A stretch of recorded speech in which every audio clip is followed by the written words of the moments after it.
Dwayne, Emily, hello, welcome to Colombia. The movie talks about a legend, so I would like to know what myths or legends did you love as kids or love now? I'm really interested in I guess you could say it's a legend. Well, I want to know where Genghis Khan is buried. That's what I want to know. Wow. No one knows. I want to know. And he's never been found. That's something I'm kind of interested in. That's good. Over $1 trillion, I think. Yeah. Is, yes. Like what was buried with him, I think, in that worth.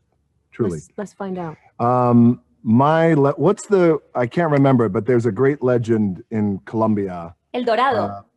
That's it. El Dorado. Yes, that's what I want to know. Tell us about that because one. I'm connected with Colombia and I care. Tell us This about one that wants legend. Genghis Khan. Yeah. El Dorado, it's a lake that supposedly they used to throw gold into the river, and everybody's looking for that lagoon, for that lake. That's right. That's so cool. It's very cool, right? So if I find it, I'll let you know. Okay, please do. If you find it, then you and I will do Jungle Cruise too. Perfect. Let's invite Emily. I love you. Let's not. So the movie talks about the journey of a man that begins as something good because he's trying to save his daughter, but he goes astray in the middle of the journey. What do you think transforms a human being and makes that person go astray? What a great question. It's a great question. I mean, I think he's filled with desperation, and people do really crazy things if they feel desperate. And I think it does, his downfalls do stem from a place and a desire of wanting to save his child. But I think he kind of gets taken over by this madness in the jungle, and his own greed leads him astray as well. That's really well said. And look, sometimes not sometimes, but all times when children are involved and it's our babies, there's nothing that we wouldn't do to save their lives. And a lot of times there's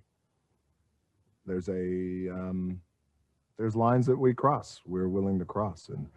And thank you for bringing that up. I forgot that part of our You're like, movie. I'm not in that bit. So Right. you like fast forward that. Fast forward, not Yeah. me. But Edgar plays he's just brilliant in that, yes. What did you guys learn about nature and about the Amazon River and maybe about Brazil?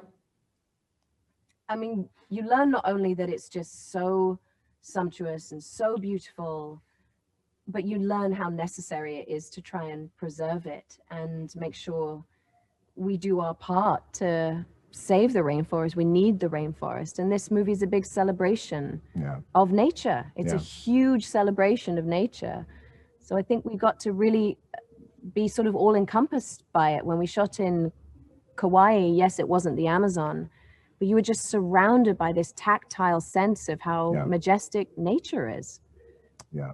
And our writers and all of us had done our research. And I think what's interesting for me is to see the movie through her character's eyes, and as she sees the wonderment and the beauty of the Amazon, the river, the jungle that goes on and on and on for miles and miles. But through my character's eyes, it's important that anyone who comes into my world of the Amazon and the jungle, yes, we can enjoy and embrace the beauty of it, but we have to respect the jungle and respect the Amazon River and all the animals around. And when you don't respect it, not that she didn't, but when you don't respect it, you pay the consequences. Guys, thank you very much. It's been a pleasure. My time is up, but I do have to tell you something before. I loved your jokes, Dwayne. The jokes on the movie are so funny. Thank you so much. I appreciate you that. You were doing so well. He hated my jokes. Hated the jokes. I love them. But that's part of the ride. That's the allure and the charm of Jungle Cruise and Dwayne Johnson. That's how I am. But thank you so much. Thank you very much. Oh my gosh. Aleutian! Torpedo.